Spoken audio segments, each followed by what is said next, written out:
C'est vrai que la diversité des couleurs de Tahiti font de la perle de Tahiti une perle exceptionnelle. Couleur aubergine, champagne ou peacock, ces perles ont belle allure avec leurs 8 coloris répertoriés. Mais le marché à l'exportation, lui, est bien pâle depuis des années. Sur les 8 premiers mois de 2016, 4,2 millions de perles ont été exportées pour un montant de 4,5 milliards de francs.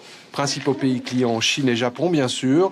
Une nouvelle loi de pays visant à passer d'un contrôle sanction obligatoire à un contrôle de qualité facultatif a été négociée avec les professionnels. Le texte ne fait pas tout à fait l'unanimité côté producteur, mais il aura l'avantage de clarifier les choses. Aujourd'hui, le pays va savoir combien les producteurs produisent de perles en une année. En 40 ans, on n'a jamais su. Parce que jusqu'à maintenant, on n'avait que les chiffres de l'exportation. Absolument. Et encore qui étaient des exportations légales. Et ça change quoi fondamentalement? Quand on veut faire une stratégie sur un produit qui est une richesse du pays, qui est un bien national, il faut bien connaître combien on en fait pour avoir une stratégie de commercialisation. Il y a 630 producteurs répartis sur 7600 hectares. Des géants comme Robert Van, un tiers de la surface exploitée à lui tout seul, et des très petites sociétés souvent mises en difficulté par la baisse des prix.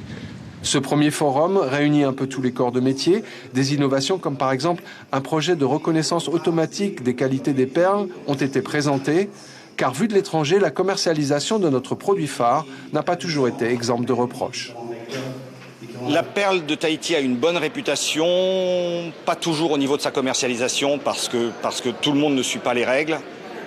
Et donc on retrouve dans les salons internationaux des gens un peu non habilités.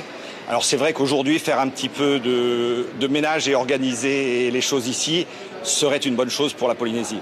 Encore en attente d'être votée à l'Assemblée, cette loi vise à une responsabilisation de la filière. Des quotas par producteur avec comme objectif une meilleure occupation du marché, en attendant une éventuelle hausse des prix à la production.